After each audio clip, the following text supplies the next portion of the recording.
Hello, everyone. Welcome to the first of our Lucid Dreaming Deep Dive series. This is the continuation of our Lucid Journey series, and it is going to transition into a monthly plan, a monthly series. So, the first episode we're going to have today is on wild or wake initiated lucid dreaming. I am Skyfall Blind Dreamer, and I'm joined today by our usual cast of characters. We got Crystal here, we got Liam here, and Lunar is joining us for the first time. And we are going to discuss in detail wild or wake initiated lucid dreaming. Hello, everyone. Yep, we're going to start with wild and end with wild. It's all going to be wild for this one. It's going to be a wild day. Yep, so should we get started? Absolutely. All right, so let's define wild versus the dialed category techniques. There's two different categories of techniques for lucid dreaming, the wake initiated category and the dream initiated category. With the dream initiated category, you start from a non-lucid dream and you become lucid in the dream. But with the wake initiated category, you start out awake and you transition seamlessly into dream state. So there are a lot of different wild techniques and there's a lot of different dialed techniques. I'm not going to get into the dialed ones today because we're just doing wild. But the difference between most of the wild techniques, if not all of them really, is just the anchor. And the anchor is something that you use to be aware. Because when you're aware, awareness is you look at the sky is blue. You look at a pen, the pen is a different it's like a long shape. That's what you're aware of. So when you're doing wild, you want to be aware of something, and that's your anchor. It'll anchor your consciousness so that you can fall asleep but not lose consciousness. So that's what an anchor. Yeah, we missed the opportunity to joke about large anchors attached to ships today, but basically, yes. The goal is to stay aware as you're falling asleep, and think of it like a tether line to something. I mean, it's trying to keep your conscious awareness sort of active as you're falling asleep. It's often confused. People say, "Oh, you keep your mind awake as you fall asleep," but it's keeping your conscious awareness active and being aware of your transition into sleep. And so that's the big difference between dialed and wild is the conscious awareness transition. It's maintained awareness. You're maintaining your awareness from the waking state, transitioning through into a dream, into sleep. Whichever state of sleep you just happen to be transitioning to, you maintain awareness as you do so. Let's think about wild. It's really a very comprehensive umbrella technique. Again, like all roads lead to Rome. In the case of wild, the quote unquote techniques are really just different anchoring methods, and they all lead to the same place, and they all sort of operate the same way. It's just using a different thing to anchor with, which is why I generally hesitate to call things like wild and stuff techniques, because they operate on the same principles and they do the same thing. It's just using a different anchor. Yeah, with the file technique, the finger one, that's just a movement. You imagine the movement. Yeah. So that's your with wild or V wild. No, it's V wild. Yeah. Is where you visualize something. And there's a lot of different kinds of V wilds. There's in Tibetan dream yoga, they use the lotus with the fire inside of it, and the flame symbolizes being conscious. And so they hold on to that imagery, or they use the tiglays, which are different symbols. But yeah, those are all V wilds, just different visualizations. At the end of the day, really, the only thing that limits you in terms of what you can use as an anchor is your own imagination. You could use, again, anything that we've described. You could use types of external sensations. You could imagine yourself sitting in the aisle seat of a Boeing 737 about to take off from some airport somewhere. You can do that. I've done that a long time ago. But those are your options. Your options are basically limitless. They can be anything you want. You can be using a song in your head. You could be using an imagined scene. You could just imagining movement. You could be observing your sensory, sensations, tactile, visual, auditory, mostly tactile, auditory. But you could be observing in just about anything you choose. The goal with anchoring is to find that sort of balance. You'll hear probably too much awareness, you'll stay awake. Too little awareness, you'll fall asleep. And then there's the timing about when you anchor for wild, and the kind of thing. Wild is really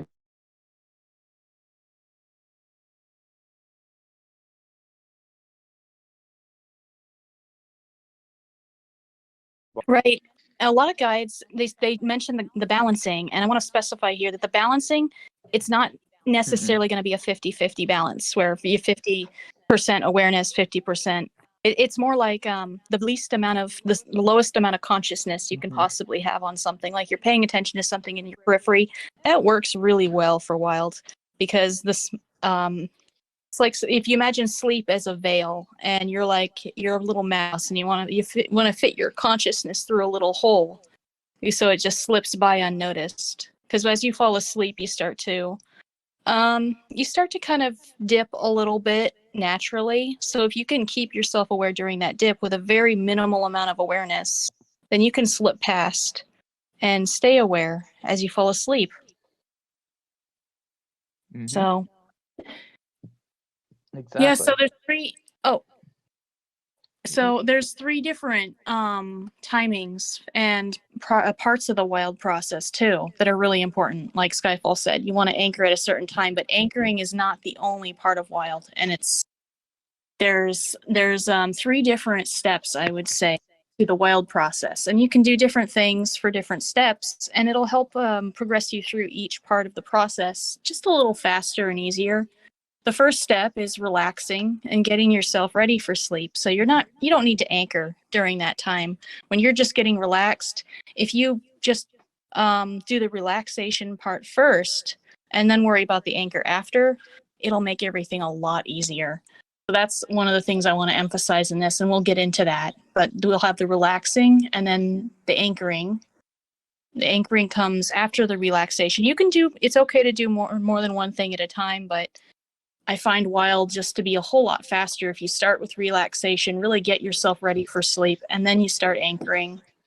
And then the final stage would be the sleep onset stage. And in that stage, one of the best things, most effective things, along with anchoring and relaxation, because you want to keep doing all three things, but the real focus at the third stage is dream formation and forming that dream. If a lot of the time that'll happen naturally, but if it doesn't happen naturally, there's things you can do to kickstart the process.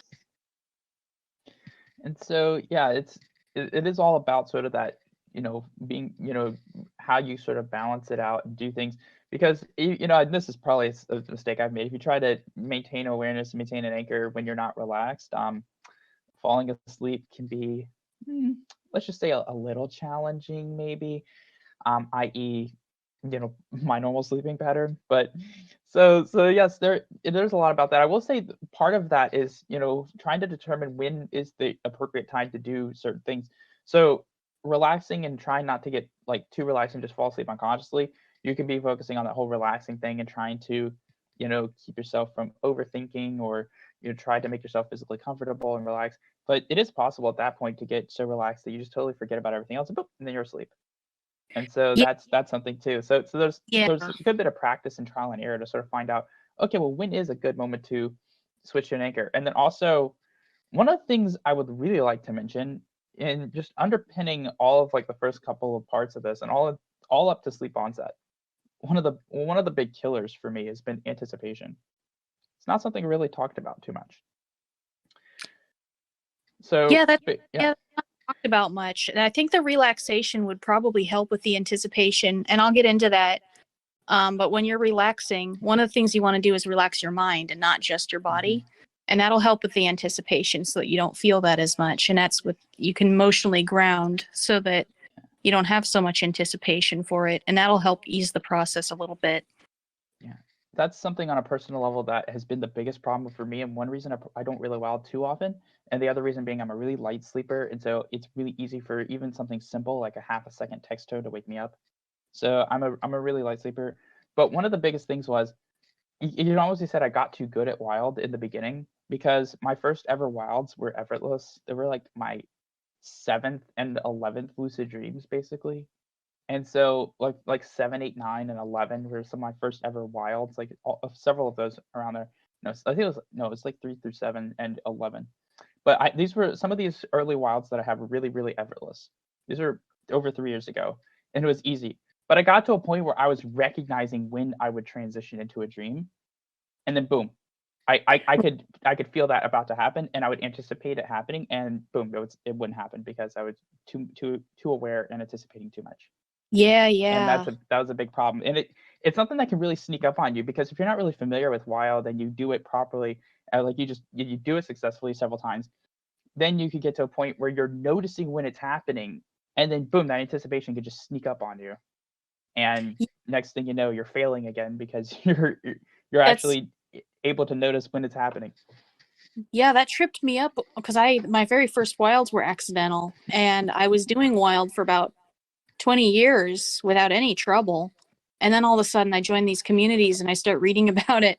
And I'm like, oh, so this is how you do it. And then I was paying way too much attention and hyper fixating on it. So Hmm. I got back into it by learning to just relax the mind before even getting into all that anchoring. I just take a moment, be like, okay, I think I'm okay with it not working out tonight.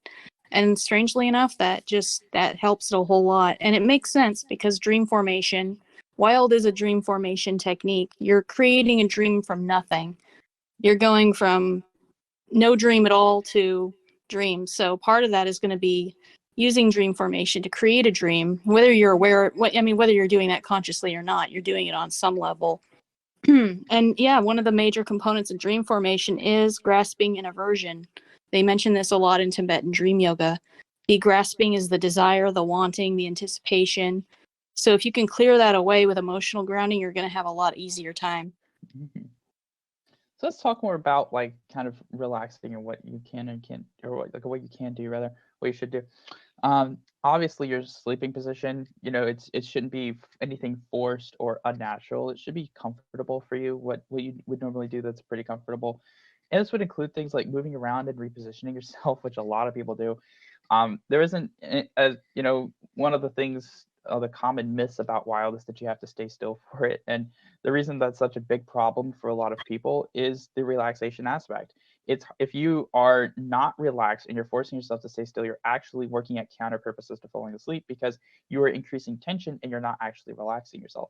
And sometimes Mm-hmm. you need to move to be able to relax yourself. And so that's why, it's the whole staying still thing isn't really a thing, because you need to be able to do whatever you do. And for some people, maybe staying in one position is what works for them. And for other people, you need to move around a bit until you get comfortable. And if you don't do that, you're going to have a lot of problems. Yeah, because you want to relax not just the body, but also the Hmm. mind. And if you're worried about being perfectly still and avoiding the itches, then you're starting to create some aversion in your minds and some tension, like you Hmm. said, and that's not relaxation. Nope, not at all. No. Hmm. So So, stop worrying about that final exam you have next or tomorrow that you didn't study for. And oh yeah, that's another really important thing I found with wild is stop thinking about your daily life. Like yeah. you have when you go to sleep, you'll probably have tons of thoughts going through your mind. And when you go to sleep just on any regular night, you're not even trying to do wild. Normally what helps you fall asleep is when you eventually stop worrying about all those things. So if you consciously tell yourself, yeah, I'm not going to worry about that right now, that's a good part of relaxation step for wild. And one of the things you can do to distract yourself if you have all those thoughts going through your head, racing mind, worrying about what you did that day, what you're going to do the next day, monkey brain thoughts, concerns, plans, even just like planning your next day. I don't really find that to be helpful. But one of the things you can do to distract yourself is to think about the dreams you want to have. Because if you're planning out your dreams and thinking about your dreams, it can help kind of ease you and into that natural sleep transition. So, um, and that does sort of kind of tie into incubation techniques. You can actually do mild during that time. If you're having trouble falling asleep, one of the best things you can do is just take a moment, do a little bit of mild, think about what dreams you want to have, and that will increase your odds of getting lucid through both wild and dialed. Yeah, thinking about a previous stream, going through restricting it and doing that. Mm-hmm. One thing to know is that this does start straying into anchor territory a bit, because actually imagination-based anchors are pretty prevalent and useful. Mm-hmm. And so one of the things obviously is, and one thing I can say, because we're kind of straying a bit back and forth, but that's okay, is there's something else that you could be worried about in terms of successful wilds with imagination-based or dream incubation-based type anchors, and that can be too much distraction. And so you can do mild and something like that, where you're rescripting a previous stream, you're imagining getting lucid, all fine and well. Obviously, you don't want to be too aware of things. People say the term focus. I don't really like using the word focus in respect to wild. Focus implies that I'm intensely focusing on one thing to the exclusion of everything else. I'm paying awareness to something specific to the exclusion of everything else, and that it is an intense type of awareness. That is what focus tends to apply. I'm really focusing on this test because I want to Yeah. get a good grade on it. So And another thing but about but that. but hold on. Just to get to the other thing I was trying to say real quick is that when you are paying attention to a imagined dream scene or a scene that you want to incubate, for example, be careful not to distract yourself too much with it, because I've had wild transitions like this where I basically just about transitioned into a dream scene that I was imagining and then got distracted by a specific detail, and then boom, I wasn't lucid in it. So Oh, yeah. yeah. That's a good point. And another point to add to that is it's okay if all of your you're doing the hyper focus stuff if that's for your relaxation step. You after that you want to move on to the anchoring, which you don't exactly what Skyfall said for the anchoring step, but it's okay to over focus for your relaxation if it's helping you relax, because that step is very helpful. If you're having a hard time falling asleep and you need to relax, you can go through that whole mild exercise and not worry about your anchor balance or anything. And then eventually you'll start to feel a little more tired and you can move on to the anchoring. And then you don't want to do the hyper focus like Skyfall said for that step. I would say try to keep your mind on your anchoring though. So again, if you do end up, like when you do get into that anchoring stage, if you do end up distracting yourself from it, Yeah. Some of the common things that happen with wild, there are a couple common pitfalls. And one of the common things for people who are too aware of their anchor in particular are people, because they fall out of sleep. They go, I keep falling asleep. One of the things that can happen in this case is someone is too aware of their anchor, and so they're actually keeping themselves from falling asleep. Then they lose awareness of it and fall asleep, and so they stop paying attention to it and just fall asleep. And so if you're paying attention to an anchor, you do want to try to keep your attention on it to a point and understand enough of what you're doing. This is where some of the balancing can be kind of difficult sometimes. It's kind of like a thing you kind of have to figure out. You need to understand enough of what you're doing to do it, but not think so much about what you're doing that you keep yourself from doing it. Because And I know it sounds really yeah. This sounds way more complicated than it is in the moment. Yeah. Like it's hard to explain. Wild is a tricky technique because I think, this is just my opinion, I think it's just as easy as any other technique, but it's harder to teach because everybody uses mnemonics in their daily life, for mild. That's a common thing that people do. We use intention, we set intention, that's all just you do that in your everyday life. It makes sense. It's relatable. Wild is a little less relatable, so we have to explain it a little more in detail, and then that ends up making it sound way more complicated than it is. The actual process, once you learn it, it can take only a few minutes. It's okay if it takes longer, half an hour, 45 minutes, but it normally, for me, it takes maybe 5 to 10 minutes. This will be variable based on typically how long it would take you to fall asleep. And so if you're Yes. somebody who falls asleep in 5 minutes, then yeah, well, it'll probably take you 5 minutes. If you're someone who falls asleep in 20, probably take you 20. If you're someone who falls asleep in 2 hours, good luck. But basically, Yeah. Yeah. Yeah.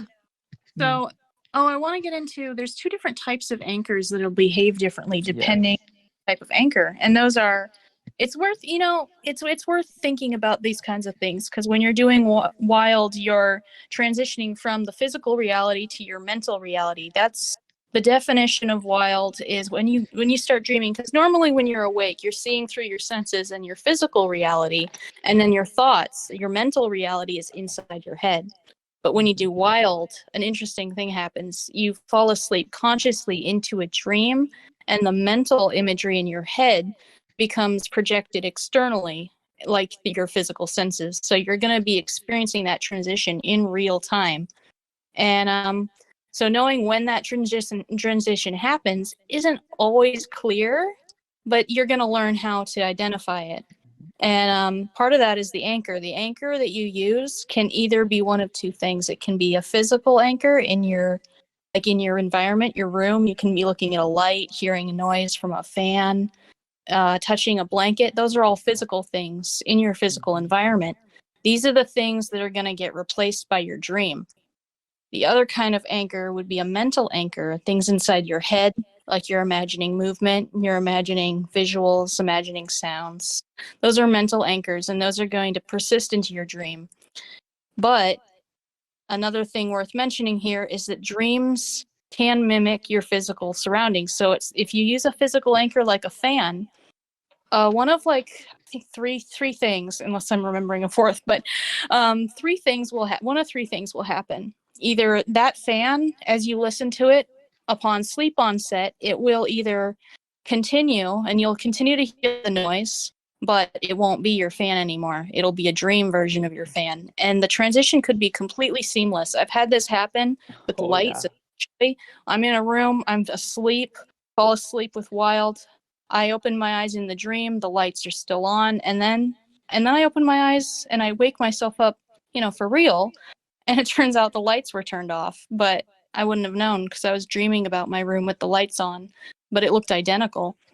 So that's one of three things that can happen. The other thing that can happen is the sound, like the sound of the fan. If you're listening to a physical fan for your anchor, it could become distorted. And I've had that happen too. It becomes sounds, I've had it turn into music, other things like that. I'm like, oh, okay, I'm dreaming now because it changed. It's a dream. And the other thing that could happen is that it could just shut off entirely because when you're dreaming, those physical sensations do technically shut off and the dreams take their place normally. But if you don't have a dream going on, you'll just hear nothing. And it could fade or it could be a very sudden Well, just shutting off sound. there is a fourth thing to note here. Yeah. And the fourth thing is auditory incorporations or tactile incorporation. This is most common, at least in my opinion, with probably visual or auditory. So something out external to you that you notice that incorporates. This happens to me the most with sound. I've done this on purpose with falling asleep to music, actually. And so that is, let's say you're falling asleep with a sound, and you do transition into a dream, and the sound you were hearing incorporates into your dream. So, for example, listening to music on my phone has incorporated into the old clock radio that I haven't used in over a decade, that does not even on my nightstand playing music, or music still being on my phone, or me having earbuds in, for example. And so it can incorporate into an aspect of your dream. The other thing to consider is, because now we're getting to the whole dream formation side of things, falling asleep and not being in a dream is actually a really uncommon thing. Because I just remember a fifth thing. If you're ready to move on, I want to mention this fifth possibility before we leave, because I've done Wild a few thousand times. I've had some a lot of different things happen. One of the other things that's happened is that you could continue to experience your physical environment that is actually your physical environment. You can continue, like if you go to sleep with your eyes open, you could be seeing your actual physical environment still as you're asleep. And it's not the most likely, but it falls under incorporation. That falls under incorporation. You're incorporating that visual stimulus into your dreams. So that's it. Yeah. That's the other thing I will say is, like, because we talked about dream formation a little bit, because we're getting into, and we'll kind of wrap this up in a neat bow in a bit, but we're kind of segueing from one thing to another. But in terms of dream formation, it's not that common that you fall asleep and you're actually asleep and you're not actually dreaming. And one of the most common things for me when I've done wilds in the past is that I transition into a dream that is basically the exact same as a false awakening. And it's a false awakening in everything except that you didn't just wake up, you just transitioned into a dream that replicated your external environment. And to me, I think that's the most common if you're using external anchors. So if you're using a tactile or auditory sensation or something like that, that's external and you're incorporating that, you're paying attention to it, being aware of that external thing as you fall asleep. It's not uncommon to end up with a dream that reflects your most recent thoughts in your most recent environment, i.e. what you were just paying attention to, your external environment. And so you're dreaming about laying in bed, but you're actually dreaming. You're in a dream at this point. Dreams behave the same way they would if you were in any other setting, and you can use dream control and all that. So that's a pretty common thing to note. Oh yeah, definitely. That's like the most common one for me especially when I'm paying attention to a physical anchor.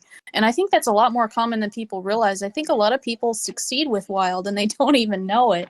They fall asleep consciously. They dream about being in their bedroom and they think, oh, well, I failed. Still in my bedroom. No dream. I do think it's one of the biggest misconceptions in terms of wild because everyone sees wild as, oh, well, I'm going to transit into this dream and I'm going to see this scene form in front of me. And it's going to happen this particular way because a lot of wild guides will say stuff like that when they totally discount one of the most common things that can happen. And it's kind of like with SSILD, getting false awakenings, it's a similar thing to that, if you're using an external anchor. And so it's one of those kind of things that people just typically, I don't think, are aware of too much. They can end up in that kind of a dream environment and they think they're still awake. And so that is a pretty common thing. Obviously, you can also have those dreams where you transition to a completely different environment. That those happen a lot too. But you totally discounting or ignoring the false awakenings could cause you to fail when you thought, like, could cause you to not notice when you've actually succeeded. An important thing to note here is that this also, anything could happen no matter what you're doing. But another important thing to note here is that this is also controlled by your expectations and dream formation. This is all dreams. It's your transition into the dreams. It's all dream formation. So your intention will have an influence on this. Mm-hmm. So let's go through the whole process a bit now, from relaxation to anchoring. And we did discuss hypnagogia, so we can discuss that here. Going through that whole process to the sleep onset side and what could happen. Let's kind of go through Oh, that whole right. process. We should probably touch on hypnagogia. Yeah, probably.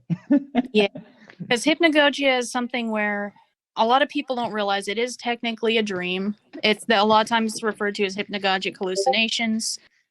But it is basically the same thing as dreams, so you can control it. It's dream formation, and it's like a little baby dream, and it's starting to form. And a lot of the time, it'll start out as static, like just static noise, a sudden sound, a visual or something. And if you're having problems with hypnagogia, a lot of time it's useful. It's very handy. You can use it as an anchor. And it's mental anchors. It's one of the best mental anchors. But if you're having problems with it, one of the things you can do to fix it is either learn dream control and use dream control in the moment, or incubate using mild or whatever other technique you want to use to plan out your wilds ahead of time. By rehearsing it in your mind, imagine what it's going to be like to do wild. Imagine what it's going to be like to have hypnagogia, and that'll have an influence over your actual experience. For a while, after I read all these wild guides and stuff, I started having the most obnoxious hypnagogic sounds. It would just be this loud thumping, and I was like, "Oh my goodness, this is the most annoying thing." And then I got used to it, and it started becoming an expectation. So in order to fix that, and it was very easy, all I did was I just imagined getting the hypnagogia. I can't pronounce that, hypnagogia. And I just imagined the thumping turning into something else and being quieter and softer. And then I imagined it not being there at all, and in the moment and ahead of time, rehearsing it ahead of time. And that fixed it. Yeah, hypnagogia is basically occurs. It's a transitional state. You're transitioning from being awake to being asleep. There's a comparable state, hypnopompia, which is the same thing, transferring from sleep to wakefulness. And so what's happening in this state is you're transferring from processing. So our minds see reality through a mind model. Everything you experience, my voice that you're hearing right now isn't actually me.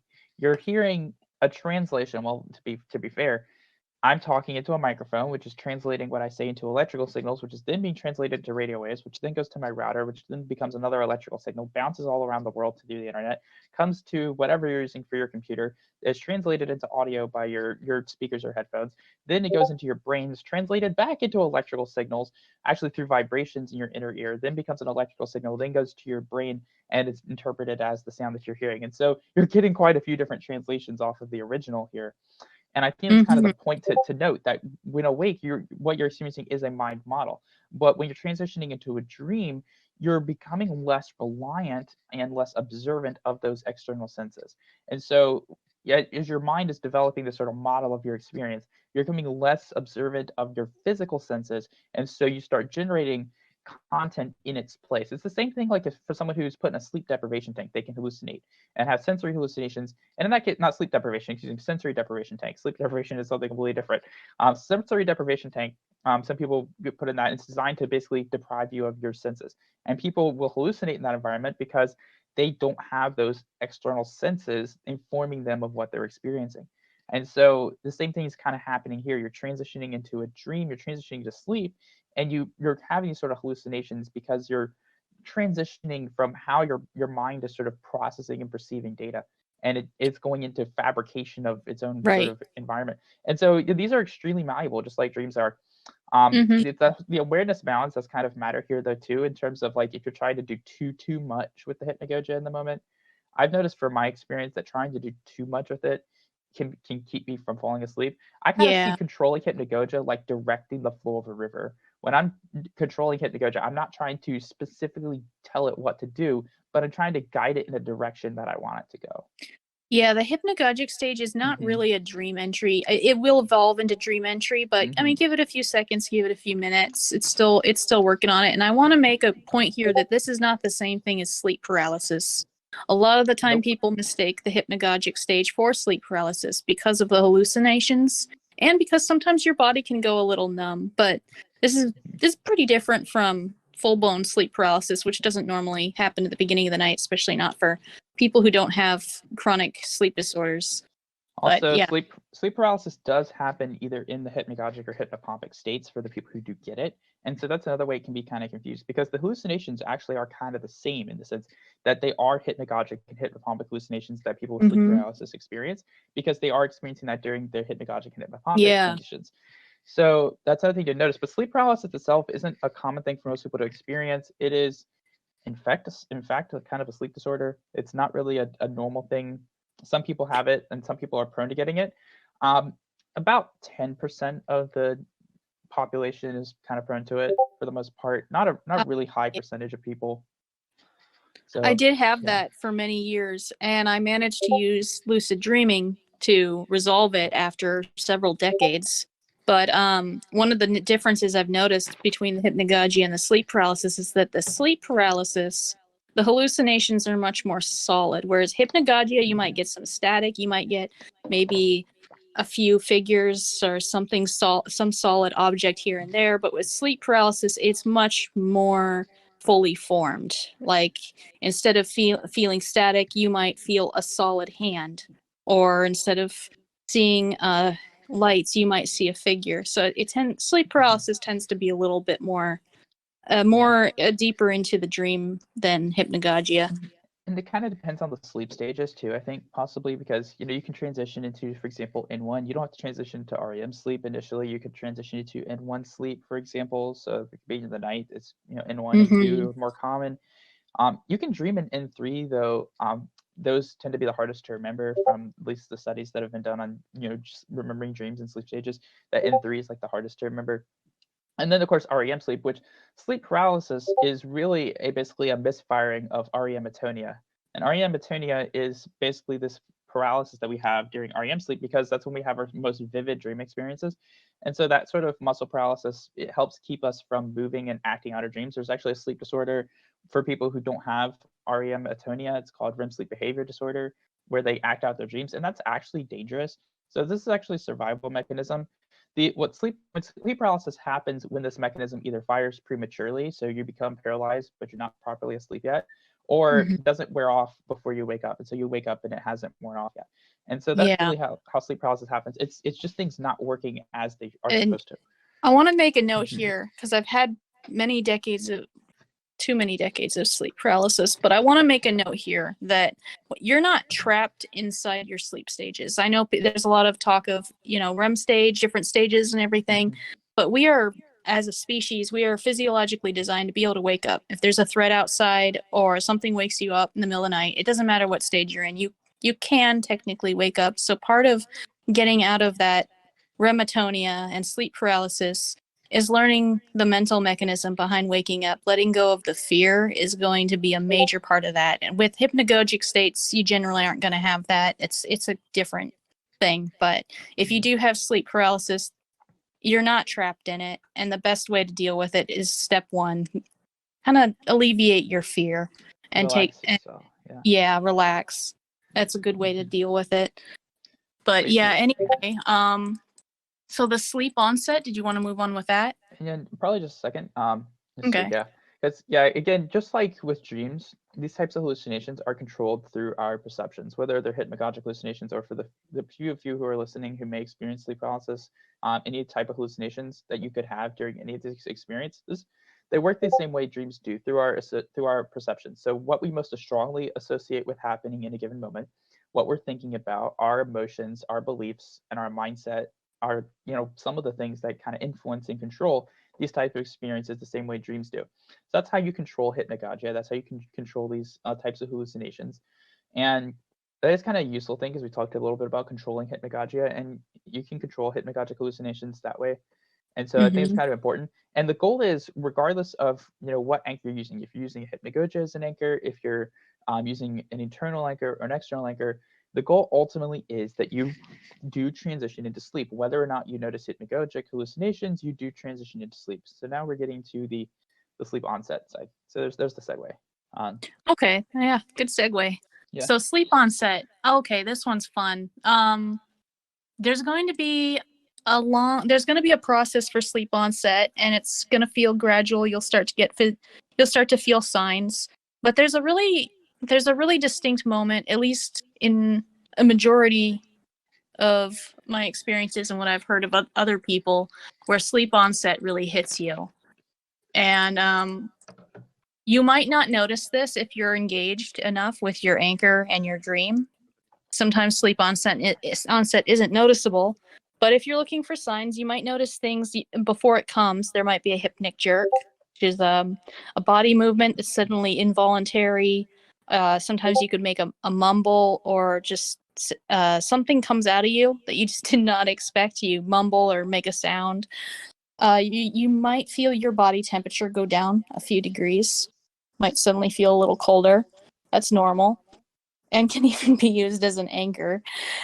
There's also the numbness and the weightless feeling, because as you fall asleep, you're not going to be feeling your body as much, so you'll feel as if you're floating in space.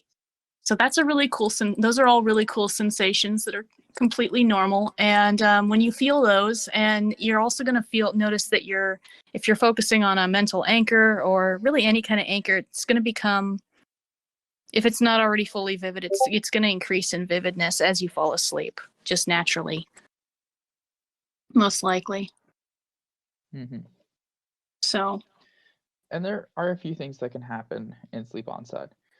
Probably the two most common things that will happen when you do actually transition into a dream. And this will likely depend potentially. It doesn't have to, but it will likely have something to do with whatever anchor you're using. You can end up transitioning into a scene. You can either notice a scene come before you, notice something form, become vivid, and transition into a scene. You can transition into a scene that you've specifically been imagining or incubating as an anchor. You can transition into a scene kind of like that, and all of a sudden you're sort of walking around, or you're in whatever this other environment is. The other thing that is pretty common to happen is what I said earlier. You can transition into basically basically akin to a false awakening. You're dreaming, but you feel like you're still laying in bed, and you get up and you're dreaming in bed. Those are the two probably most common things that would happen at that point when you do actually transition into sleep. You're replicating some form of environment. It's either something that you've consciously decided to create for yourself, or something that you are just replicating your most recent thoughts, your most recent feelings. And so those are probably the most common things that the average person will experience I in do terms of see sleep a onset. lot of the time. I also, another common thing, though maybe not as common, because those are the most common I see as well. But another one is, sometimes if people are using a physical anchor, the anchor might just suddenly vanish. Like the sound of a fan might just shut off in that moment. So yeah, that's something to expect. If that happens, you can either you can turn your attention to a different anchor, Hmm. and it's not a problem if you switch anchors partway through Wild. Yeah, you can definitely switch anchors, and sometimes I think it might be good to, depending on the type of anchor you're using, it could be good to switch anchors, either like to hypnagogic hallucinations if you're noticing them, or to a mental anchor, Mm-hmm. as you start losing external sensations. One thing I will note, because I've noticed this a lot on Reddit when I've replied to people, and you've probably seen the same thing because you're on the same platform, um, but you've probably noticed a lot of the people who become aware that they have lost like that they've lost awareness of this external anchor that they're using, and that kind of startles them awake. Right. Yeah. So that's why I want to mention that can happen, and it's nothing startling. You're fine. You can keep going. Mm-hmm. You don't have to worry about it if that happens. One of the best ways to switch anchors I've found is if you see anything in your environment, anything at all that looks like, oh, you could turn that into something, you can use it to start your dream formation process. Like if you see a light, you can imagine that's the end of a tunnel. And then you can kind of be like, oh yeah, I'm going to go through this tunnel right now. Or if you feel vibrations, you could imagine it being energy that's going to carry you off into a dream. Just whatever makes sense to you in the moment. Mm-hmm.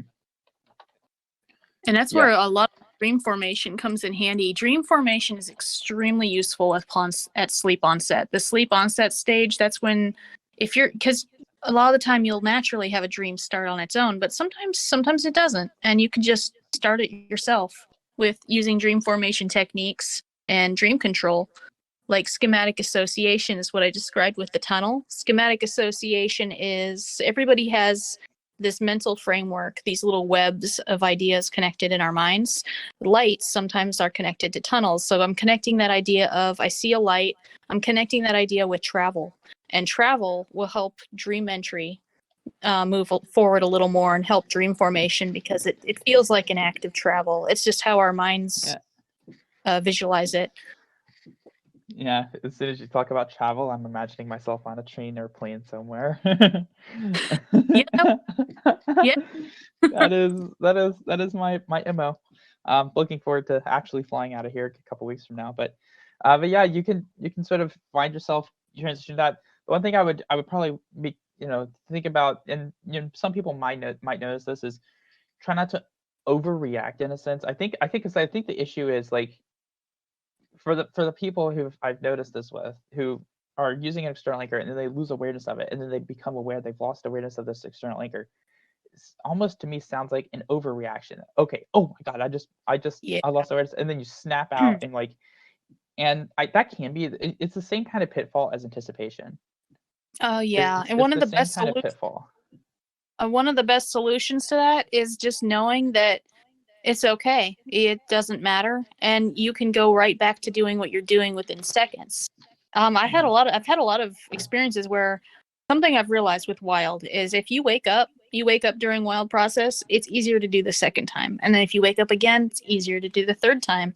It's you can go into these loops where you're repeatedly doing wild. I've done them like 5 or 10 times in a row, and it just gets easier and easier every single time you go in and out of it. I do think that could vary, and I do think this might be a subjective thing that can vary from sleep experience, because I've noticed the opposite actually. Because when I get startled awake, I end up basically going back to where it'll take me another probably 15-20 minutes to fall back asleep.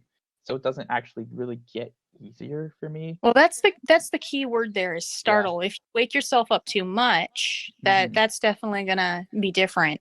But the key is to recognize that you can keep wilding, and that'll help remove the startle if you tell yourself ahead of time and recognize that it's okay, and you can just go right back into it. Yeah, and that'll help reduce startle reaction. The startling effect is a big one for me on a personal level, because simple changes in my ambient environment can startle me. I mean, that's a natural survival mechanism, and I can't see what's going on around me. So, what am I most sensitive to? My ears. So I sleep on top of the garage. If someone opens the garage door while I'm attempting wild, that's a pretty startling thing. Someone calls me, someone yells, someone texts. One of our 4 dogs starts barking. Those are usually pretty loud noises. So that's a pretty startling thing. I've had to work on that too recently because we got a new dog, and she's sleeping in the room, and sometimes she wakes up and I get startled. So one of the ways I've worked on that, and I've gotten a lot better, is to just plan ahead of time and tell myself, yeah, that's going to happen, and I don't have to be startled for it. The more you prepare for it, like if someone is like they blow an air horn in your ear, that's startling, but if they tell you they're going to do it ahead of time, it's a little less so. So if you tell yourself before you do wild, okay, I might wake up and I don't need to be startled by that, it might help a little bit. Yeah, perhaps I'll have to see that. Yeah, It's I not would give even that. just wild, just falling asleep normally. That's a problem for me too. So yeah. Yeah. So All other right. things you can do. Oh yeah, another good one is to use. You can imagine portals, and there's lots of different ways because portals make sense to a lot of people. If you've ever played the game Portal, that's one you can use. If there's other games that you're used to that have portals in them, or movies you've watched, you can use all of that. Doctor Strange. Yeah. Oh yeah. Should we move on to pre-wild I setups? think so. By the way, we are clocking in at 2:47 and we have 30 in the audience. All right, nice. And Hmm. looks like we don't have a whole lot left to go. No, we So let's don't. go ahead to the pre-wild. I mentioned incubation before wild, and basically that's where you plan out the process that you want to have. If you're having any problems in the wild process, no matter what the problem is, it can help to imagine yourself not having that problem before you do wild. And that will help if it's a dream related issue, if it's especially an issue related with the sleep onset stage, then planning it ahead of time and just telling yourself, okay, yeah, I'm going to have this is going to happen instead. That can help a lot. And then when to perform wild can also have different effects on the process. If you're performing wild with wake back to bed, that's usually the recommended, and that will make the relaxation. One of the reasons I think that wake back to bed helps a lot is because it kind of reduces the need for the relaxation step. You're already tired, you just woke up, so going back to bed is a little bit easier. You don't have to worry as much about that, which likewise means if you're doing wild at the beginning of the night, which yes, that's possible, and not a whole lot different, but you're probably going to want to do more relaxation, especially if you're not tired. Anytime you're not tired, you want to emphasize the relaxation step to get yourself wound down. Mm-hmm. So yeah, the beginning of the night with wake back to bed, daytime naps is another really good one. And again, one of the reasons those work so well is because normally we take naps in the daytime when we're tired. Anytime you're tired is going to reduce that relaxation step. You don't need to relax as much. You're already relaxed. So then there's from sleep paralysis. For those of you who do have sleep paralysis, this is probably going to be the easiest time to ever do wild. And you basically can skip most of the time. You won't even need to do the relaxation step. You're in sleep paralysis. You might not even need to do the anchor step. You can just go straight into dream formation. Sometimes you'll benefit from an anchor, but I've never really hardly ever used an anchor through sleep paralysis. And then there's also, you can wild inside of a dream, which is technically not wild. That's technically a dialed, but it Yes. can still get you lucid. I have done this before and it's freaking hilarious, okay? It is funny as heck to wild in a dream and then think, oh my gosh, why won't these people around me stop talking so I can fall asleep? Oh my And god, you then a wild dream. it's hilarious. Oh my goodness, it is freaking hilarious, okay? So yeah, you can wild in a dream. Be prepared for some really funny results and some head shake moments when you actually wake up and look back and go, "Oh my goodness, I can't believe I was actually dreaming that." Because it is funny. Let's be honest, it's pretty freaking funny. Yeah, those are great. I've had that happen a few Yeah. times. Hmm. Especially if I thought I failed to do wild, but I actually succeeded with what I had that happen pretty recently. I thought I didn't do wild properly, and then I was like, oh wait, I think I did. I think I was dreaming the whole time. Hmm. I got some Anyway, people laughing. Alrighty. final thing is So, yeah, what? combining. Yeah. Oh, one more thing. Combining wild with other techniques. I know we already mentioned this, but if you're Mhm. doing wild with mild, you want to do generally you'd want to do mild first or Mhm. use a hybrid technique such as siled. Yeah, SLD. We've talked about SLD before. Yeah. And Yeah. just going back to like the difference between dialed and wild techniques in why you might do something like this is a dialed technique, the goal is to either use a perspective memory, so your intention, your ability to remember something in the future, or your awareness, or both, to help you become aware inside of a non-lucid dream, whereas wild involves maintained awareness through transition into a lucid dream. And so in terms of combining the two, you're basically trying to create a basically fail safe for yourself. So the goal with that is that, so if you're doing mild and then you're doing wild, you're setting this intention, you're rescripting a previous dream that you've had and imagining getting lucid and going through the steps, and you're setting that intention to notice that you're in a dream. And when you do wild, you're also trying to maintain your awareness. But if you fail to do so and you do end up falling asleep later, you, one, should be at a higher level of awareness than you otherwise would be had you not done wild, for starters. And two, you would also then have that intention as a backup for you. You can notice something out of place and then notice that you're dreaming. And so that's kind of one of the main reasons to do that, is to give yourself sort of a second chance to get lucid. That's really the main thing.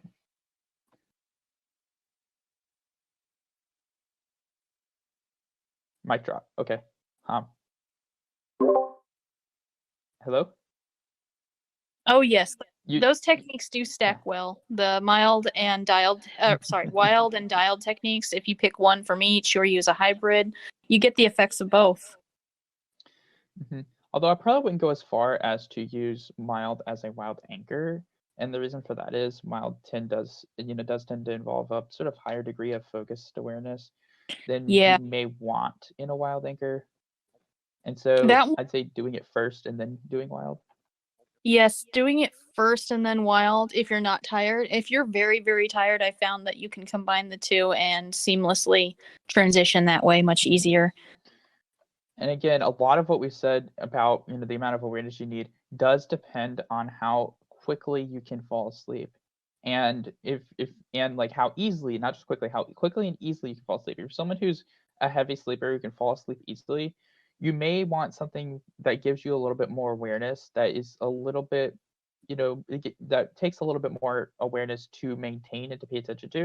If you're someone who's a really, really light sleeper who takes a longer time to fall asleep, then you're going to want something that is much more passive, that isn't very engaging, that isn't keeping your mind fully focused on one thing, that isn't too taxing on you, because falling asleep is already hard enough at that point, that you're trying not to, you really don't need much. Right. And different anchors will generally work better for some people and better for others. Like the counting anchor, I've heard works for some people. It does not work for me. But that is one mentioned in LeBurge's book, where he used counting as an anchor for wild. Chapter 4, in fact, actually.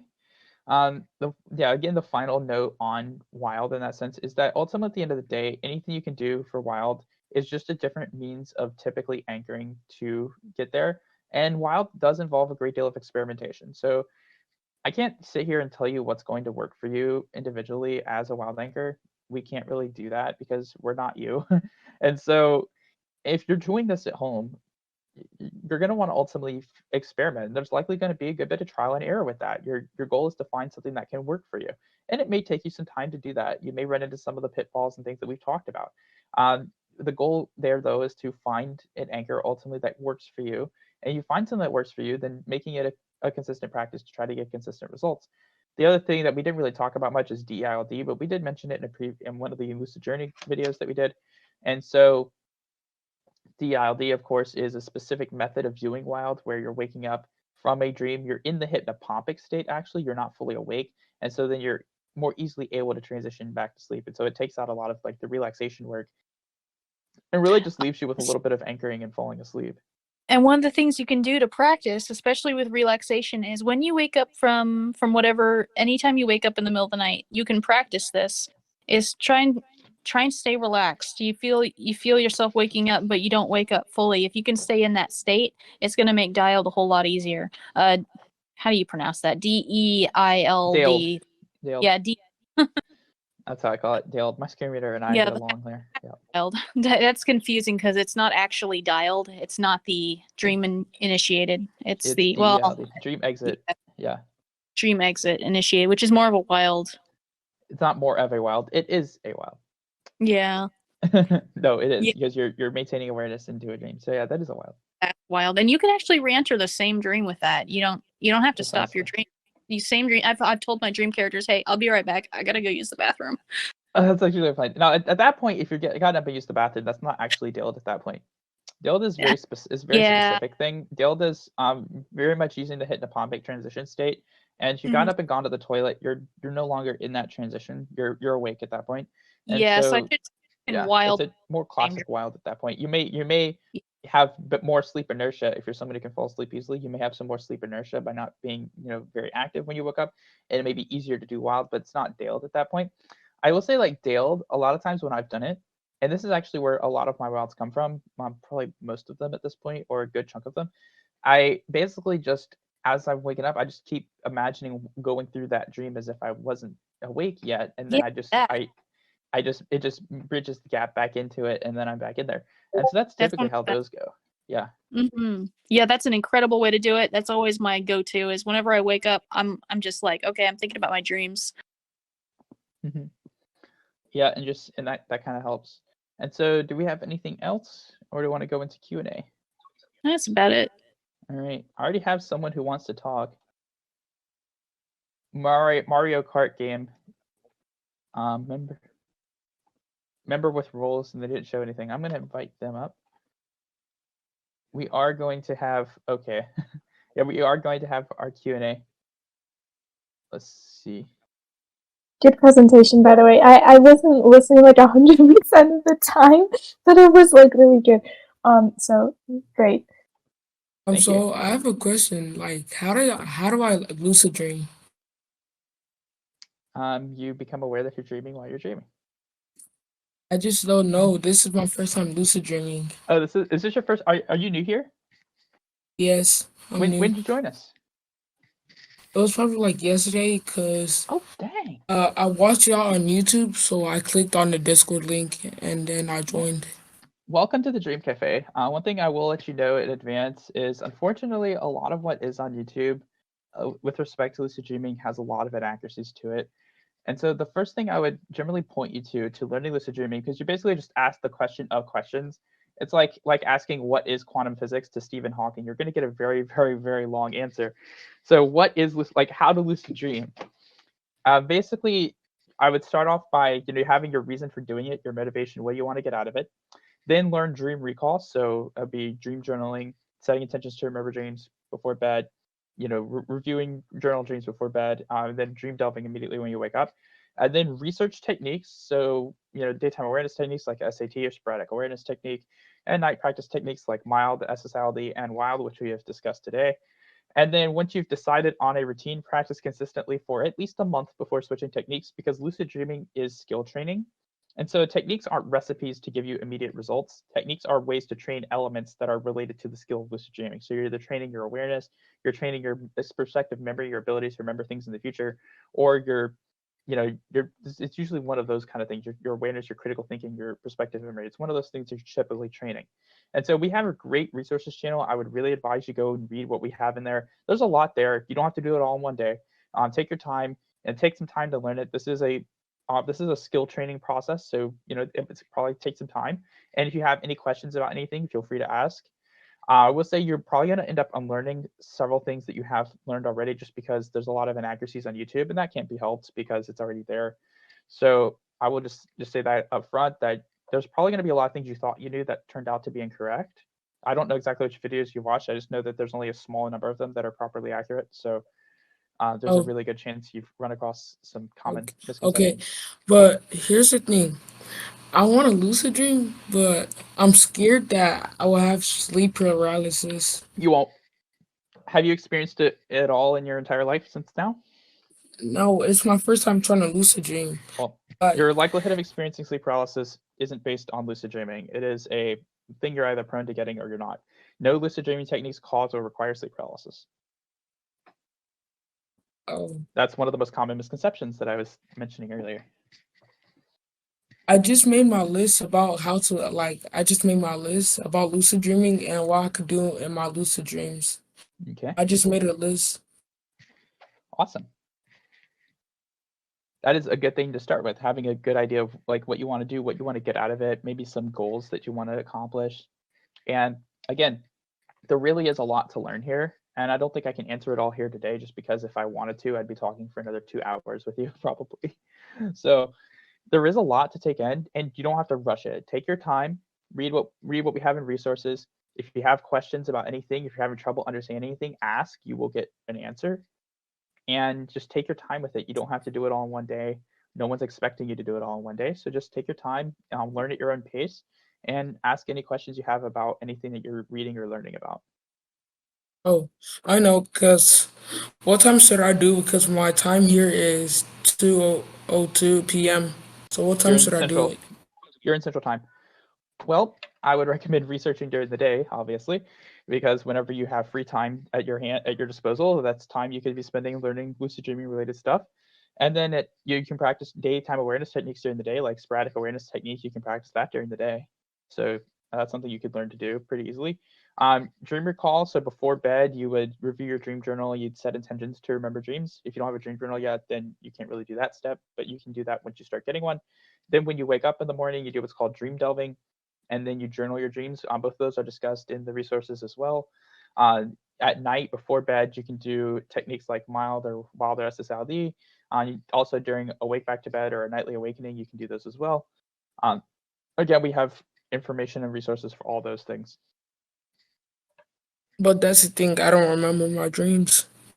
But you can go from remembering none to remembering, how many, we dream like 4 to 6 times a night. Dang. We do. Yep. You're dreaming 4 to 6 times a night. You're just not remembering them. Just like you can go from just like someone who's never played football before can become a starting quarterback. They didn't do that overnight. They trained themselves to get to that point. Every Tom Brady started by never having played football before. How do you think they got good at it? By practice.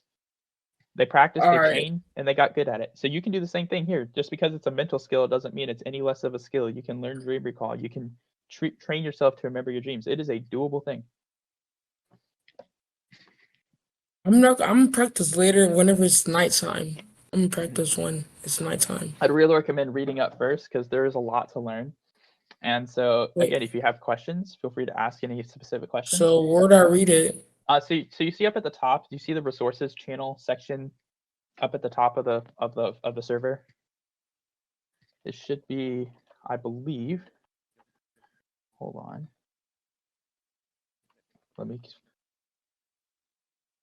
There's a file, there's a resources file folder and a channel in there. So you go into that channel. It's a threads channel, and we have a whole bunch of different threads in there. So up at the top, there's a thing that says resources. It has like a folder icon on it. And I think so. And there's a resources channel in there, and you go in there, and you got all these different things linked in there. Oh, thank you so much, sir. Have a blessed day, sir. My pleasure. You have a good one. Thank you. Hold on. Have you got anyone else requesting? I don't know. What, Krista? Let me go back in here. Show request. TechLick did request, but they're showing us offline.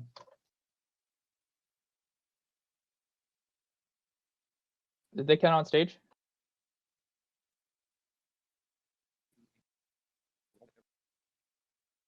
Hello? Is TechLink? Yeah, Tech is on stage, but not talking. They are. Okay, well in that case. Oh, if you don't have a microphone, can you please just write it in chat and then we can read it out, or we can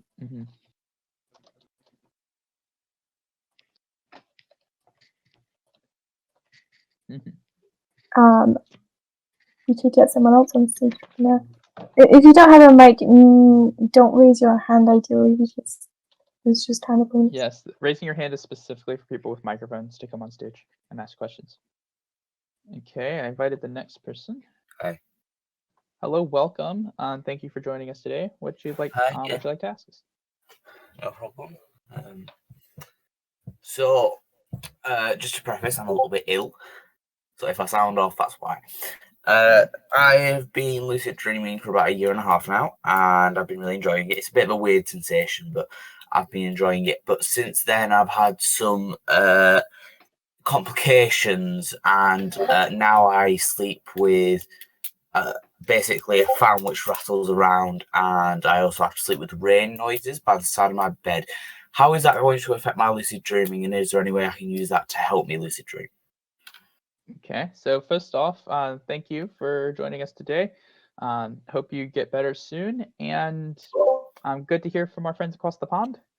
Also, as far as the thing that you're sleeping with, one thing I will say is if it can affect sleep, it can affect dreaming in good or bad ways. But also, if you can sleep, you can lucid dream. So if you can fall asleep with that stuff, then you can lucid dream with it. For example, you could use some of those noises as a external wild anchor, as we talked about earlier. In fact, Lunar was mentioning using a fan as an example of a wild anchor. So you can use those as wild anchors. If you're not doing wild, as long as you can fall asleep, you can just ignore them. But if you are doing a wild, you could use one of those as a wild anchor. The question that I would be asking myself if I were you is, can I fall asleep with these things? Because if I can fall asleep with them, then I can also lucid dream with them. How is that affecting your overall sleep quality? If you're not doing a wild technique or a wild anchor, can you fall asleep? Can you do whatever other technique you're doing and then also fall asleep? Like mild or SILD, for example. So those are the questions that if I were you, I'd ask myself. You can still lucid dream with that. I don't know what your routine has been, so I can't really comment on what you have done for lucid dreaming, but you can definitely still do it. Cool. That's it. Thank you. Awesome. Cheers. Get well soon. Okay.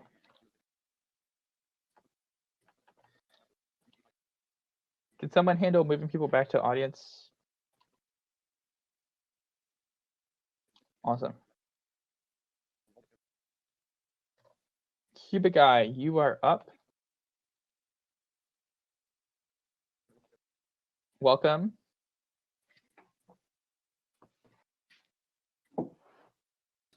Oh, hello. I have a few questions about lucid dreaming. So far, I only had one lucid dream. It was a complete accident, which is kind of funny. But I'm currently a high school student. Most people here are. Do you have any tips about lucid dreaming for people who can't do a wake back to bed or something like that? So not you can. sleep. Sorry. So for that first question, you can lucid dream without doing wake back to beds or WTB. It does tend to be harder at the beginning of the night for some people. I will say that those dreams are the earliest dreams tend to be the hardest to remember for some people. Not always, but sometimes they can be. You can do any techniques though at the beginning of the night. I will say for wake back to beds, they do not require alarms. So you don't actually need to use alarms to wake yourself up. You can use intentions, and you also don't have to stay up for any set amount of time either. You can just stay up as long as it takes to do a technique and go back to sleep. You don't have to stay up for any amount of time either. Honestly, whether or not wake back to beds are right for you would be determined on how much sleep you can reasonably get in a night. You still want to anytime you do a wake back to bed, you still want to balance it out in your sleep. So however long you stay awake, that would need to be budgeted for in your sleep. Also, how long it takes to fall asleep for a person is a determining factor in whether or not that would be a good idea at a certain time. Obviously someone who takes 5 minutes to fall asleep is going to have a much easier time of it than someone who takes 20 minutes. And those are things to consider. You can definitely still practice techniques. You can obviously do daytime awareness techniques, and you can do night techniques at the beginning of the night. I definitely do recommend doing wake back to beds whenever possible, though. Yeah. And thank you. The daytime techniques like mild, you can do anytime. You can do it before bed. You can do it during the day, and then SAT, other techniques like that are going to be really good. Mild's a night practice technique primarily. Anyway, what's your next question? So for a while, I was doing really good with doing reality checks throughout the day, but then I decided to set an alarm for it, which was a mistake because then I just after I turned it off, then I never could remember it. So what are your tips for remembering it? Just try and. Yeah. So first off, state testing is a supplementary practice. It's not it's not a standalone practice. So it's not something to do by itself as a practice. It's something that is a supplement to whatever else you're doing.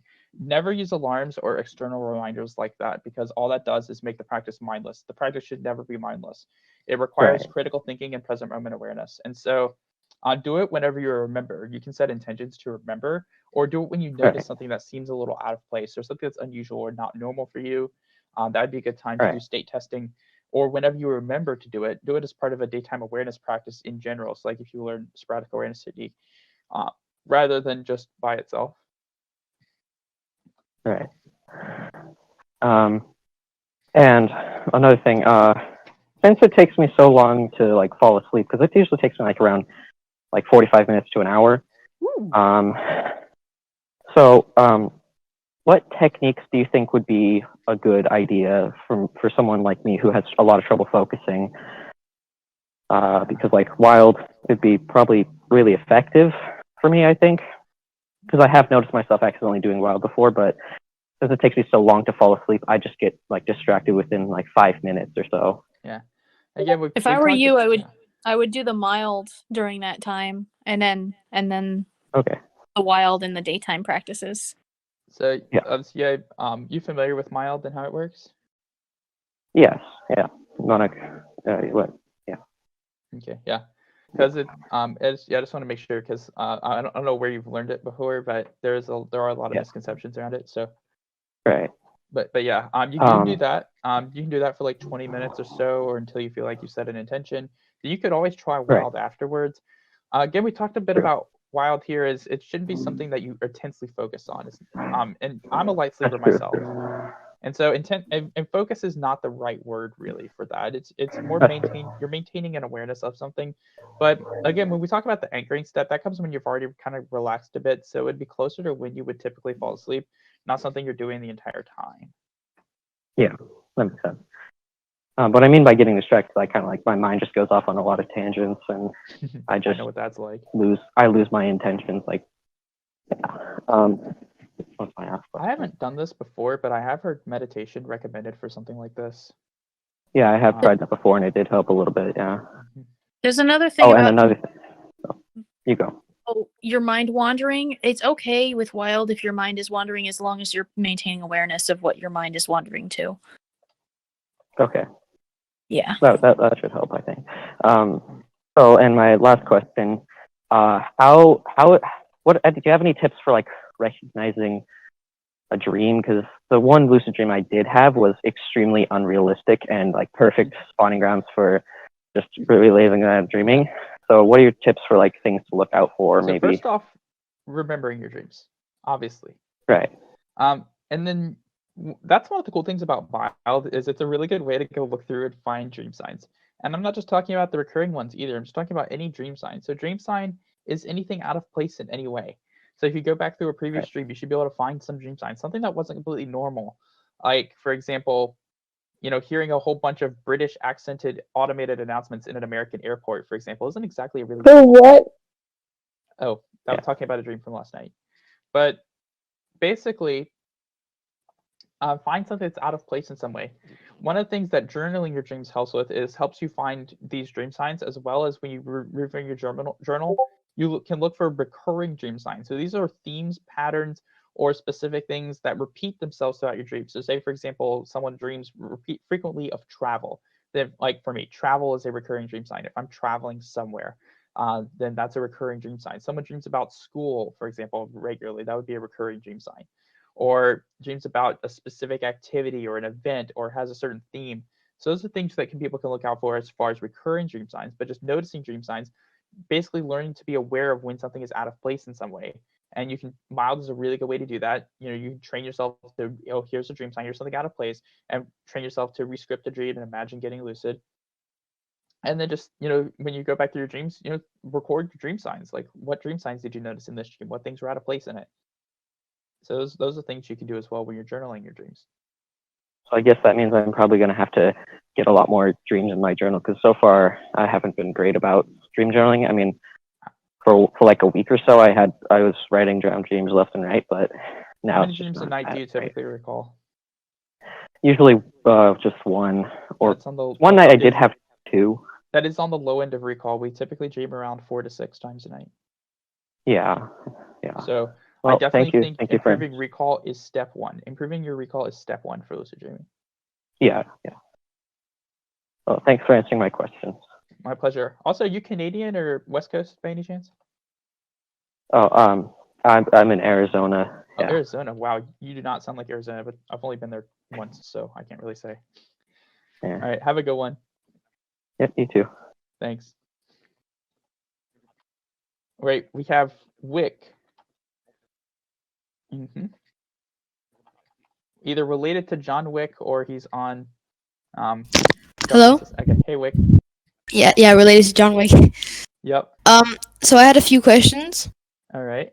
And first, when I'm trying to do wild, I can't I can't focus on my anchor because I'm always thinking about something else.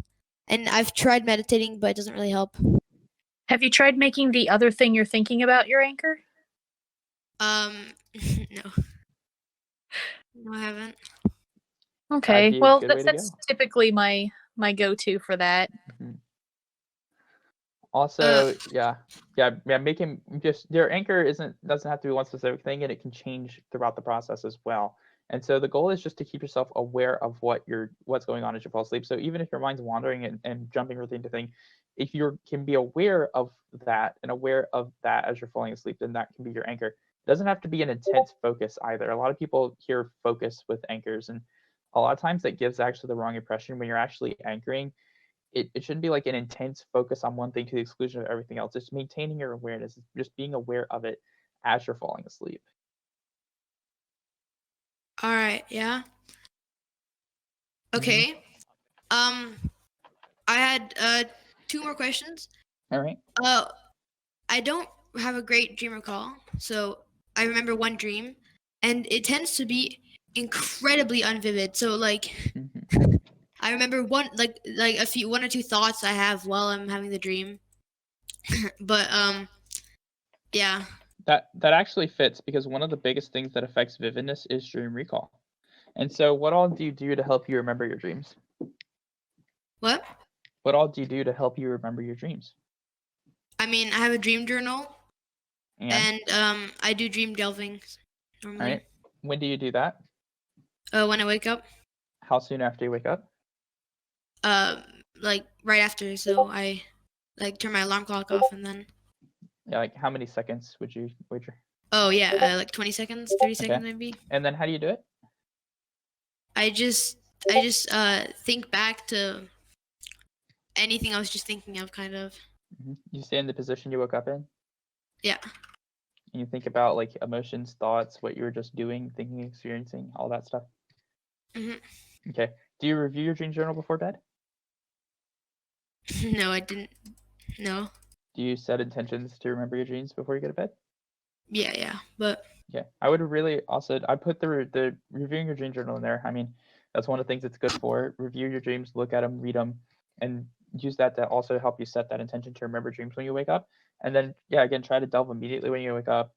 That's a big thing. You can budget some extra time in your sleep for it. If you wake up at all during the night, do some dream delving as well. There are things you can do. How much sleep do you typically get? 9 hours, 9 to 8 hours. That's good. All right, so you're in the healthy sleep amount of sleep. That's good. Thanks. Okay, so yeah, just work on that. Review your dreams before bed. Try to see, if you can improve that recall at all. Setting those intentions, reviewing your dreams. Of course, journaling as much as you can, and even if you don't remember too much, just try to journal other things like try to journal, when you fell asleep, when you wake up, or anything particular. Maybe why you would, maybe why you had a certain thought or certain feeling. Just anything like that that can get you thinking about more details. All right. I think that's it. Oh yeah. Actually, I did have one more question. All right. I couldn't find this online. Is there like a list of when I have my REM phases? There isn't a list specific to you because no one's been monitoring your sleep. So, so REM isn't as important for dreams as people make it out to be, because we actually dream in each of our sleep stages, but REM is typically where we have the most vivid dreams. However, typically you'll find them in 90-minute intervals because our sleep cycles last approximately 90 minutes, give or take a few, varies from person to person, obviously. We also have these little micro awakenings throughout our sleep, which is another thing. You could set intentions to notice your awakenings so you can wake up and attempt dream recall or LD techniques as well. But typically around 90-minute intervals from when you fall asleep, it's not 100%. The only real way to properly accurately measure that is if you have something that's monitoring your sleep, but it's not the most important thing to really worry about too much. Yeah, if you're doing wild, then your wild dream is going to be just as vivid as waking life anyway, regardless of what sleep stage you're in. Yeah, but I was asking because I was thinking maybe I should do multiple wake back to beds. Yeah, use those Or- intentions. Set intentions to notice when you wake up, and just whenever you wake up, do it. Yeah, awesome idea. You can also delve every time you do it to improve Exactly. your recall. Exactly. Yeah. Can I just quickly say that I gotta go? So bye. Good job, guys. Have a good one, Bye. Crystal. See ya. See ya, Crystal. Thanks for being See you, Luna. here. Mhm, Thank all of you for presenting so well. mhm. See you, Liam. See you, Leo. See ya. And take care. Take care. So yeah, that's all I have. you. Thanks for answering my questions. Thank you for shopping at Dream Cafe. Take care and good luck. See ya. You too. Bye.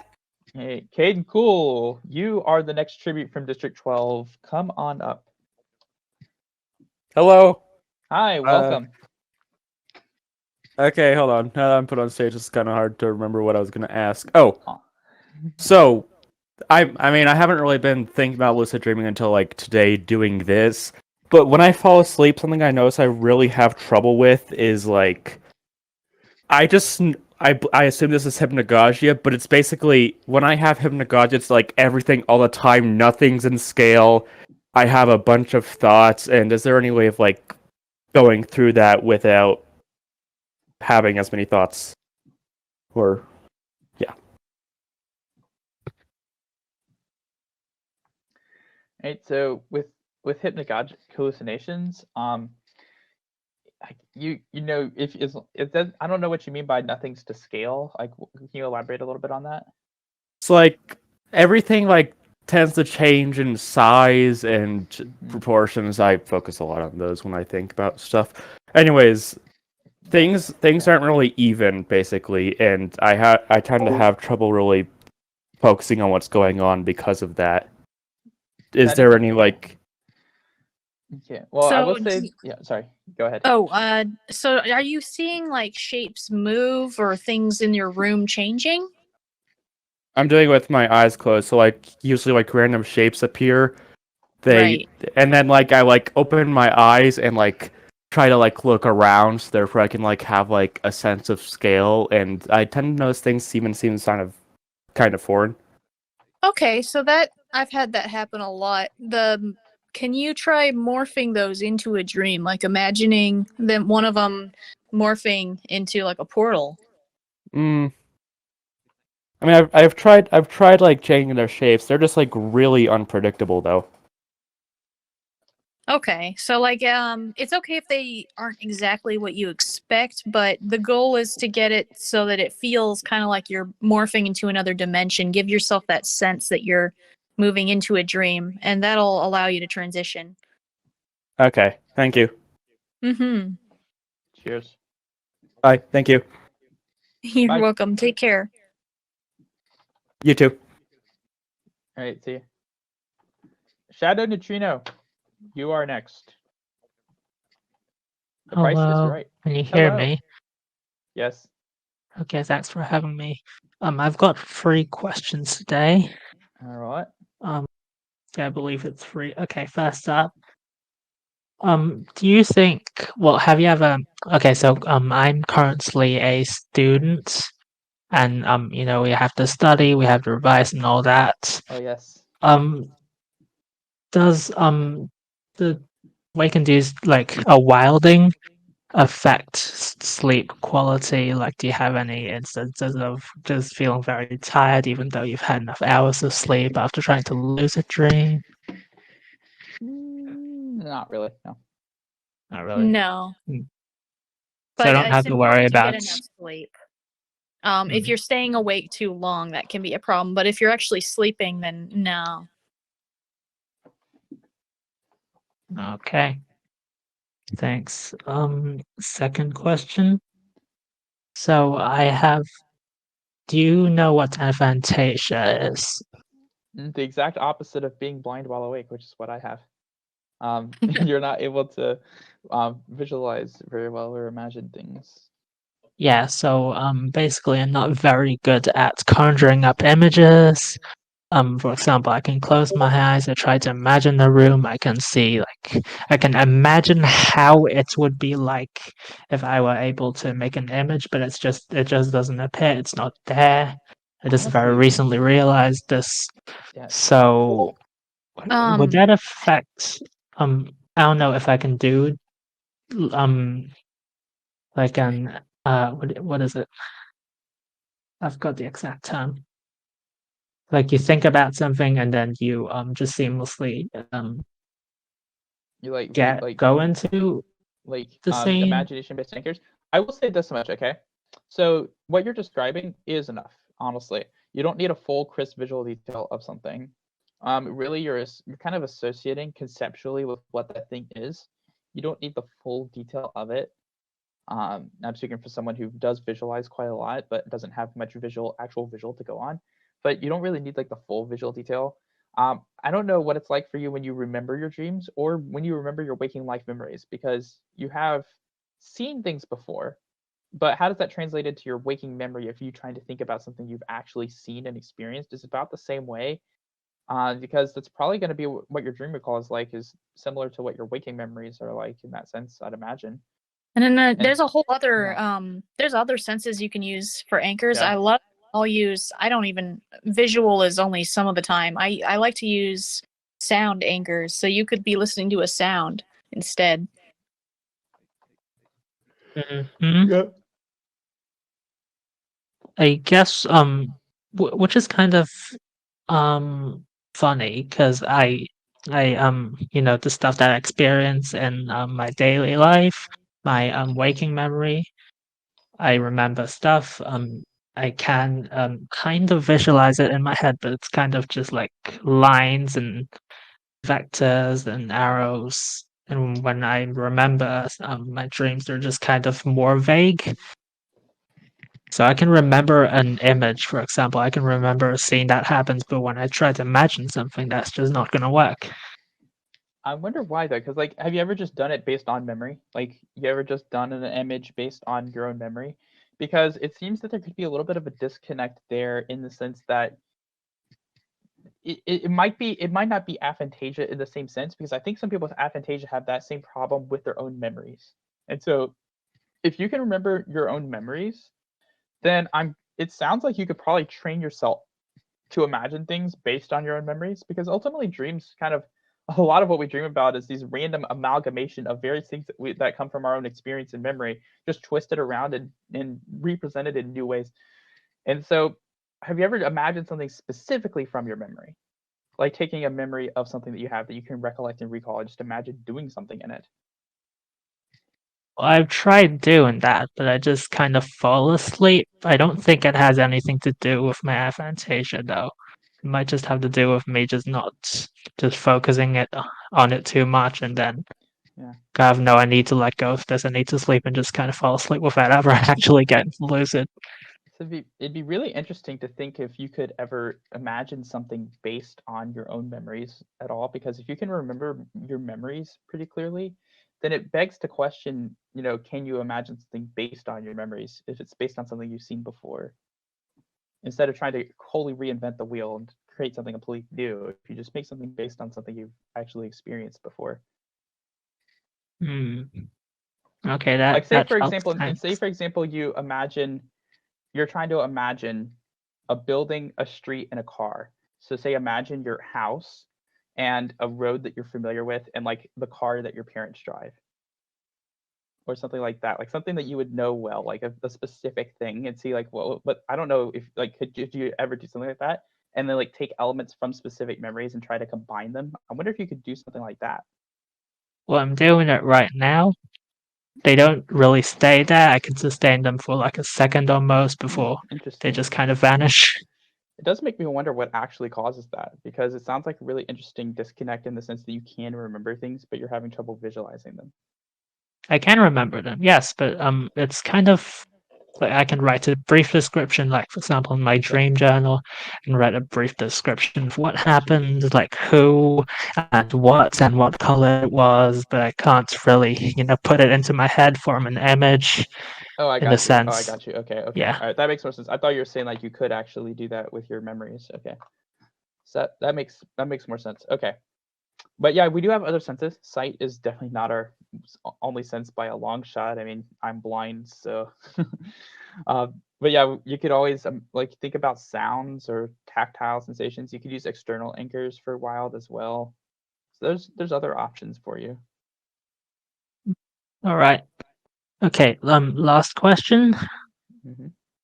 Hmm. It's December. It's been really cold. So when I wake up in the morning, I try to get out my dream journal, but I always fall back asleep in the process, which is kind of a problem. Do you dream delve at all?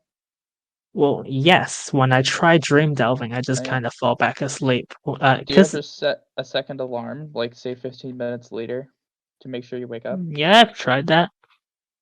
What typically happens when you do that? I just kind of because I remember one of the recommendations for dream delving is just to stay in the position you are and Yeah. just try to remember what sequence of events is. And And there when are I specific remain in reasons one, for that. Yeah.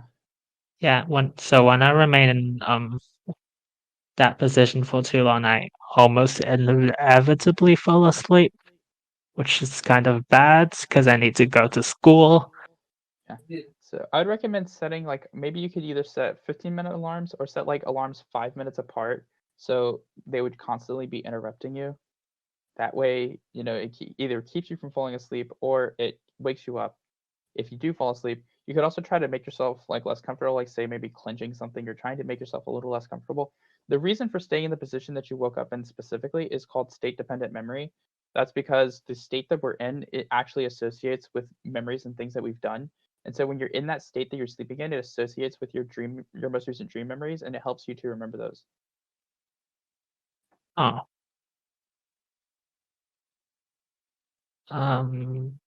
Okay.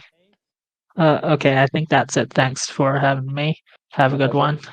Have a good one. Take care. Enjoy the holidays. Thank you. Castel or Kazuk Castel, you are the next district tribute from District 12. Come on up and ask your questions. Hello. Hello. Yes. Actually, I only have one question.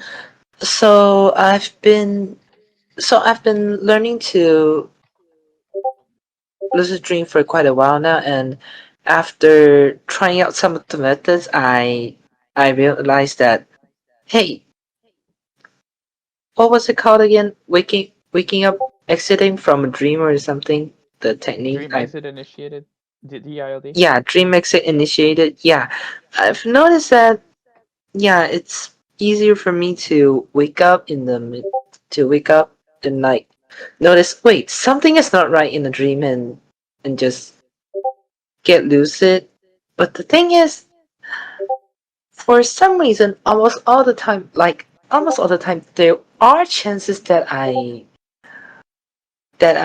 have succeeded and continued on with the dream, but most of the time I just noticed it and yes, this is a lucid dream. All right, I'm a be off.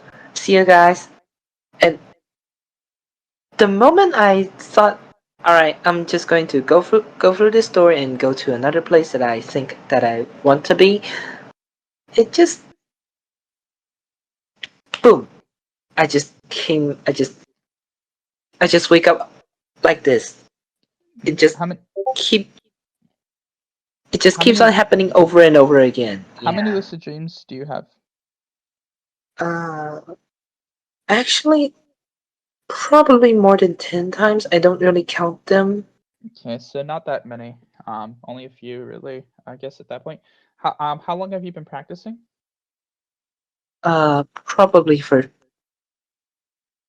6 months. Yeah. Okay, so you've been consistently practicing with whatever methods you've used for at least a month. Yeah. Okay. I've tried them each for 1 month and before I switched to another. So Okay, good. Okay, so only 10. All right.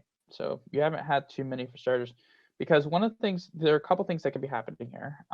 First off, one thing is it makes me wonder about your dream recall, because you talked about there are chances where you think you might have gotten lucid and continued, but you're not really sure. So like, how many dreams a night do you typically remember? around, let's see, how many dreams a night do I particularly remember? I'm checking my journal here. Just Okay. it's an average of 1 to 2 actually. Okay, so you're on the lower end of recall. So, because we do typically dream around 4 to 6, and are you getting a consistent like 8 to 10 hours, 7 to 9 hours of sleep? Not really. How much sleep do you normally get? Probably 4 to 6. Okay, all right. So there's actually one issue for you right there is sleep duration. When you're sleeping shorter, we tend to have, even just consider, like, just looking at REM periods, they tend to be shorter, but typically dreams tend to be easier to recall closer to the end of our sleep, and we tend to have a chance to have longer and more vivid dreams towards the end of our sleep. And so that does sleeping only 4 to 6 hours, one, isn't healthy. I don't know how old you are, but usually for adults around 7 to 9 hours, or for minors 8 to 10 is what's recommended. So 4 to 6 isn't that much. I'm an adult. With actual. All right, so yeah, you're undersleeping by anywhere from 1 to 5 hours. You're undersleeping. It's pretty crazy. Yep. So I would definitely advise considering getting a consistent and healthy sleep schedule. That is actually a pretty important thing for not only sleep quality, but lucid dreaming as well. Having a consistent and healthy sleep schedule is great. Working on dream recall, I'm not sure what all you do for recall. What all do you do to help you remember dreams? I don't particularly wake up to. Not like I don't particularly try to recall them. I just, when I wake up, I just jot down whatever I remember, Okay. and I just read my journal sometimes. All right. So, And sometimes I just notice something keeps occurring, like this jar that I kept on having for some reason. Okay. Yeah, dream recall is extremely important, and it's required for lucid dreaming. And so if you're trying to lucid dream but you're not remembering dreams very well, the two things I would work on for you right now are keeping a consistent and healthy sleep schedule, one, and dream recall, two. So that includes dream delving, that includes setting intentions to remember dreams, that includes reviewing your dream journal before bed and journaling when you wake up.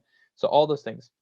And also, one thing I want to get to, because I was saying all that to get back to the point about, so you've had so few lucid dreams, and so I was focusing more on the fact that you've had so few lucid dreams in 6 months rather than, what you've actually experienced, because I think part of that, is your sleep and recall issue. And the solution to a lot of your short lucid dreams is really practice and experience for the most part. There are typically two things that can be happening here.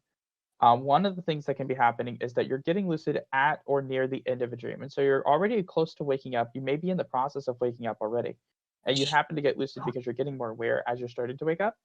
And so that's one thing that's actually pretty normal for a beginner, as to get lucid at or near the end of a dream. Another thing that can happen, which is something to guard against, is associating getting lucid with waking up.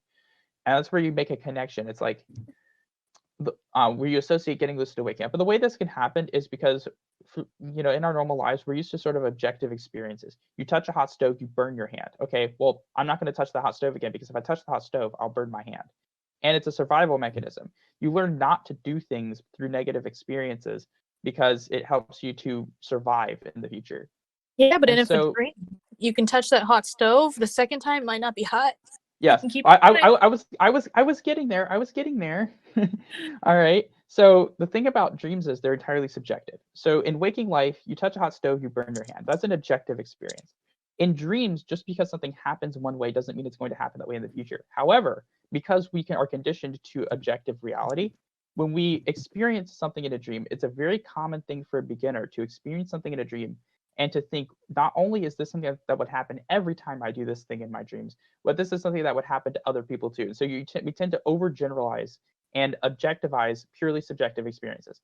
And what that leads to is you have a couple of dream experiences where you're getting lucid at the end of a dream and you're waking up.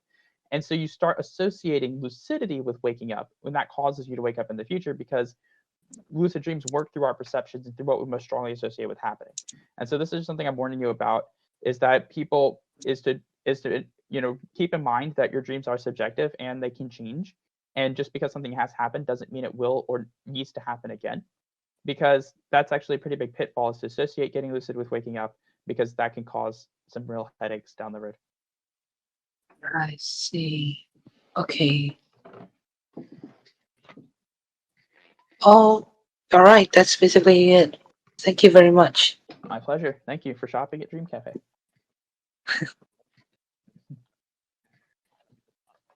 So how do I exit? All right. Is there a move to audience button? I think so. I can't find it. Hold on a Wait, second. wait, just. Did you get it? Thank you.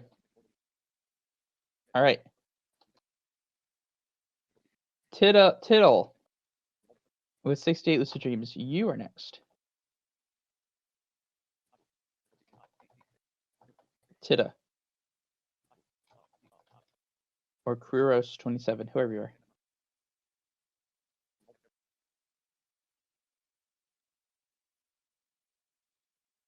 Okay, what question is this person trying to ask?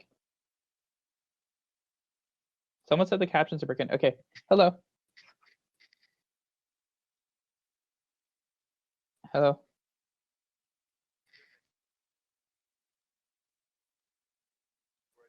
Okay, which subway?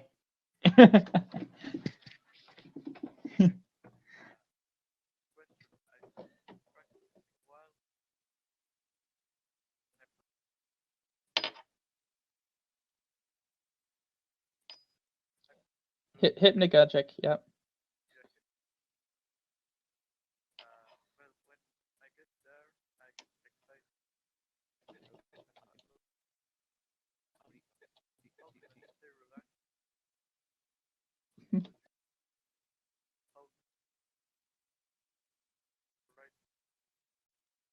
Okay, Lunar, this is yours because it's like the same kind of issues that I've had before.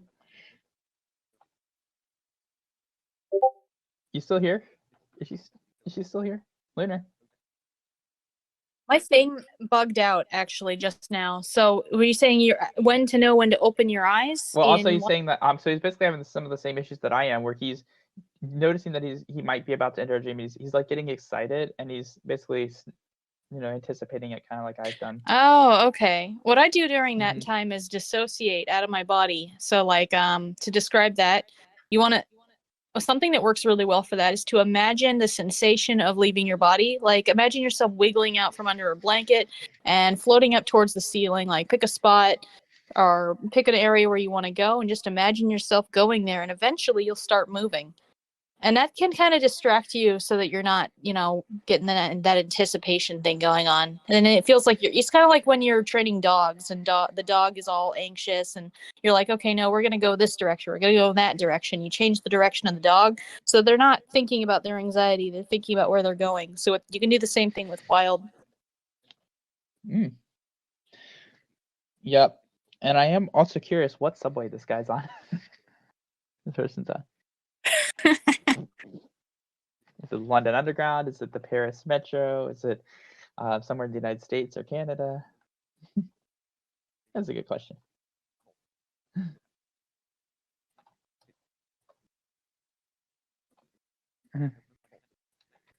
Yep. All right. Do we have any other requests? There was no fruits on that.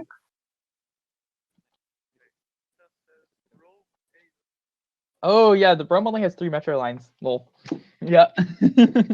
A, B, and C. Whereas Milano has, I believe, 5, and they have other things besides.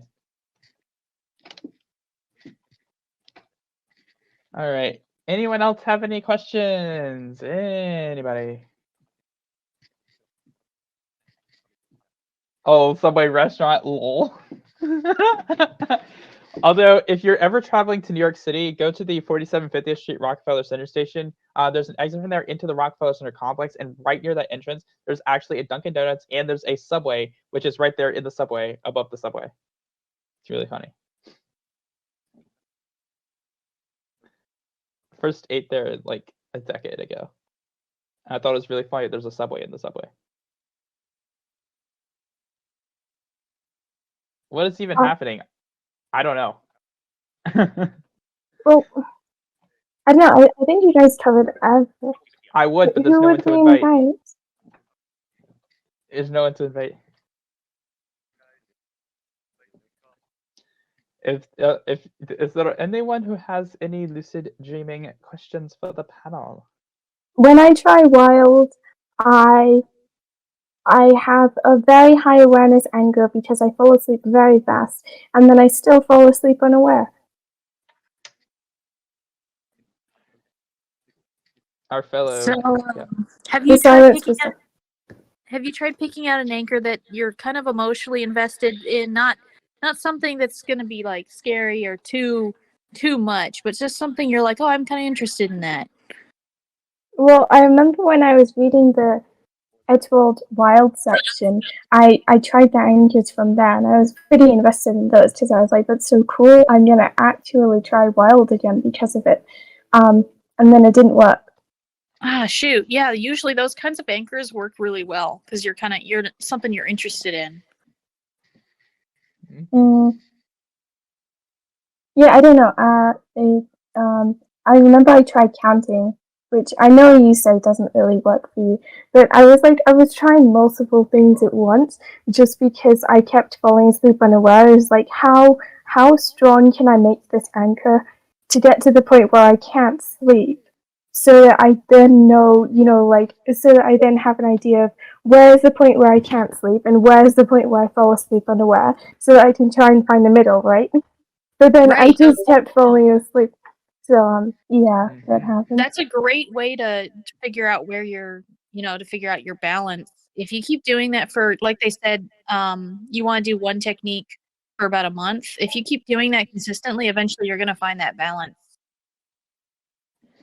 Yeah, I've never really tried wild properly for an entire month, partly because my motivation to lucid dream hardly ever lasts a month, and also partly because wild doesn't have very good results for me, while other techniques do. Even though it feels fun to try, even though I know that if I really wanted to lucid dream, I'd try something else. Speaking of which, I haven't been trying recently, and now I'm on a 3-week dry streak. Let's go. Yeah, well, you can always take that casual approach and just have it be something you do when you feel like it, and eventually you'll get there. They do recommend you do it for about a month, but if you're not too into it, but you just want to do it when you feel like it, then that can work out too. Right, yeah. I don't know. I think I haven't put in too much effort as I should, but I know what works for me already generally, except I'm not very good at keeping things up. For example, I know that if I dialed hooked for a year, I could probably get Omni, but I can't. So, yeah. So yeah, you get what you put in basically. It took me about 6 months to a year to get really good with wild at a point where I was doing it every night.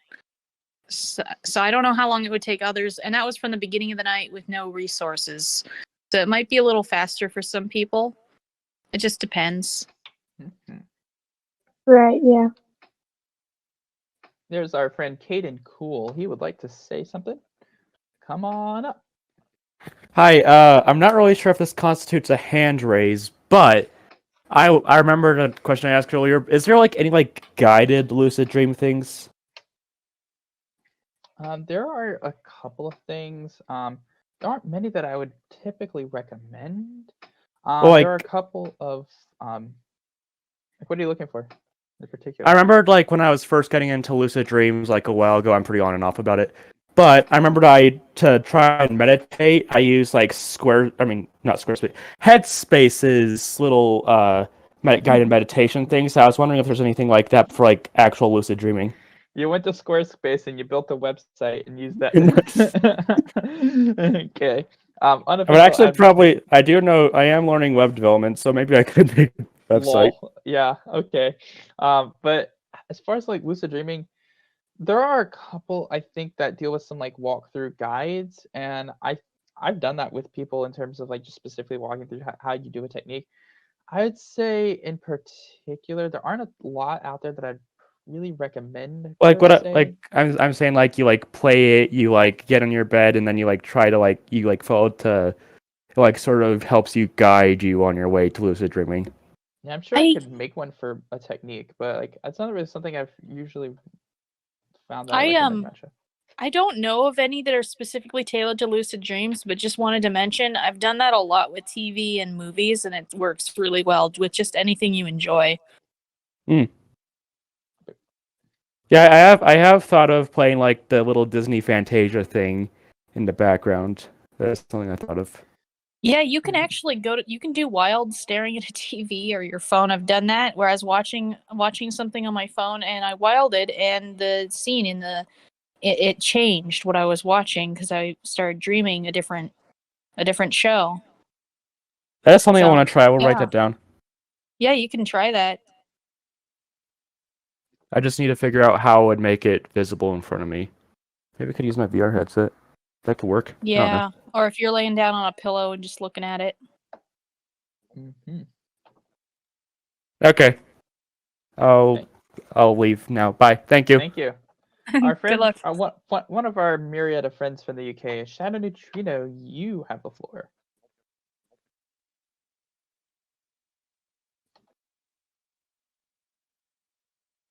Hello. Hello. Did they come on? Yes. What are they? Hello. Welcome Hello. back. Yes. So you're not Sorry. the UK guy, you're the other guy. Okay. I'm sorry. I just have one more question. Oh, sure. Go ahead. So early on, it was mentioned that you can watch something, well, to induce a lucid dream. How do you sleep while you're watching something? Yes, you can fall asleep consciously while you're watching something. Huh? So you just fall asleep with your eyes open, just staring at the TV. Absolutely. And you can it's basically the wild technique while you're watching TV. So you don't have to close your eyes and kind of. Technically, I assume your eyes are going to close at some point, but you don't have to consciously do that. That's not something you have to pay attention to. You can be paying attention to the TV. And as long as you're doing the wild technique, the proper technique to fall asleep, you're allowing yourself to fall asleep. Older people do that a Keep lot. your eyes open. Yeah. You don't have to pay attention to what your eyes are doing. They're probably going to close automatically on their own. You might not even notice. I cannot relate to that because I just need very silence environment in order to fall asleep. There's not going to be any lights. There's not going to be any sounds. Just going to be me in the room. Well, that No might work TV better. on. Yeah, it depends on the person. Some people they don't fall asleep well to TV. Yep. I'm one of them. Any noises that are loud or noises that are constantly changing. Yeah, I hate those the most. Yeah. Skyfall, you mentioned that you were blind, right? Yes, I am. So, how does that work? Do you just see things even in your dream? So we have 5 senses. That's sight, hearing, touch, smell, and taste. And so most of my dream experiences are auditory and tactile in nature, just like my waking life experiences. I do visualize while awake, and I can see like bright light and stuff. So and sometimes I'll see like vague images or vague details or something. But most of my dreams are they're dominated by auditory and tactile sensations. That's interesting. Wonder how that works. Normally. Oh, Start paying attention more to your other senses. Okay, you're not a one-dimensional being. You do have 5 senses, and so you should start noticing more of them in your dreams if you start paying attention to them more. well, All right. Thanks very much for having me once again. All right. Have a good one. Yeah, you too. All right, that'll be $5. All right, no, I'm just kidding. Have a good one. All right, Flower. Long time no hear. Welcome back. Okay, so remember how I asked you like about first I started final fix my sleep rhythm and yeah, uh, more vivid dreams did start to appear. Thank you for advice a lot. Our pleasure. We're happy to help. But now I realized I'm getting lucid dreams. I still having like my so my room is I still have issues with control. I noticed more specific. As I said, can't I constantly every time I'm even get a bit aware. I am always in my house, always like every time. So every time you're lucid, it's a false awakening type experience. You're always in your house. Yes. Okay. I have had control issues in my house before, because I have these really strong associations with where everything is and what everything is meant to do in there. And so one of the things I've done to kind of buck that trend is, obviously start by you can create small items and things, like go look for a specific item that you want to make on your desk or on a table or on your bed or Yeah. anywhere in the room. And then, I tried. one of the things I've also done to try to change my location is to start by making a door that doesn't exist in my house. And so that door doesn't exist. It's not associated with any other place. Like all the other doors in the house that do exist, they're Oh, associated with it's the my rooms. problem. I try to do that, but it's end up in not going nowhere. What I'm happens? always like I created doors in my walls and stuff like this. Mm-hmm. They just never open. Now Mm-hmm. I'm thinking about. What are your emotions like when you're doing that? So, question is, how you advise to try the dream control? Like, how you advise to like, have you specifically advised like to train to person like since So dream control is skill? What any things I can do so I can train this skill? So start during the day. I would do like I would do like a mild visualization exercise during the day. Imagine doing some of those things that you'd like to do and the types of results that you could get and the things that you can do. I would like you to also really consider your emotions and what you're believing about the experiences you're having, because it sounds like you have some issues there with dream control. You're trying to create doors that don't open. Well, these doors aren't opening because you're either doubting yourself or you don't believe it'll work, or you have some issue with your mindset or how you see your house as in terms of dream control, or something else is causing you to doubt yourself in some way or to not associate with getting the results that you're wanting to get. And so there's Michael's method with the door is excellent. I want to add a couple more ideas. Another idea is you could get a remote, while you're awake, you set a remote down on your nightstand and you tell yourself, this is going to be my dream remote. You go to sleep. And then when you use the dream remote in your dreams, it allows you to change your location. Another way to do it would be you wake up in your dreams. Well, don't technically wake up. You're in your dream. You recognize that you're in a dream. And you could try going to sleep again, but doing wild again. And then you wake up into a different scene, with the intention to be in a different scene. There's a lot of different ways. What about can I use my phone on dream remote since I'm using my phone every day? If you have a lot of confidence with your phone, that's an amazing idea. You could use your phone, have that be like your teleporter. You could have an app that's like, this will teleport me to another location in my dreams.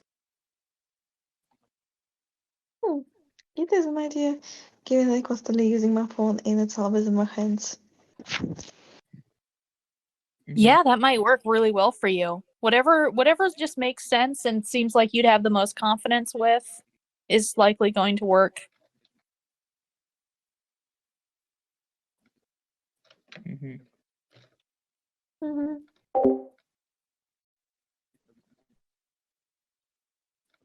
Mm-hmm. Yeah, All thank you right. for advice. I'm probably gonna go to sleep now because it's like a later to midnight. Yep. Okay, take care. Have a good one. Good night. I think we are going to conclude here. I don't see. Okie Okay. dokie. Well, that was good. All right, there's one person who's asking questions in chat. Honestly, though, if you want to answer them, go ahead. I think they're asking you Let me see. because it is about time to conclude. So I just want to go ahead and wrap up here in a sec. Well, I can also answer those in the chat. Yeah, go ahead, do that. So I just want to let everyone know. Thank you all for showing up here tonight. We definitely appreciate that. If you have any questions that didn't get answered here, you can go into like the Lucid Dreaming channel or something like that. We're getting ready to end the event. For anyone who is watching this on YouTube, on the Dream Cafe Guides channel, if you are not a member of the Dream Cafe Discord, please come out and join us. If you are listening to this on a replay, I'd like to thank you for making it all the way to the end. If there's a question that you have that didn't get asked, feel free to ask us on the Dream Cafe server. Feel free to look through our resources and information for anything related to lucid dreaming that we may have a topic on that you might like to learn. And we are definitely looking forward to hearing from you all again. Thank you all for watching, and do have yourselves a good day. This has been Skyfall Blind Dreamer with Lunar and Crystal and all the others here on the Dream Cafe, hoping everyone has a good month of December.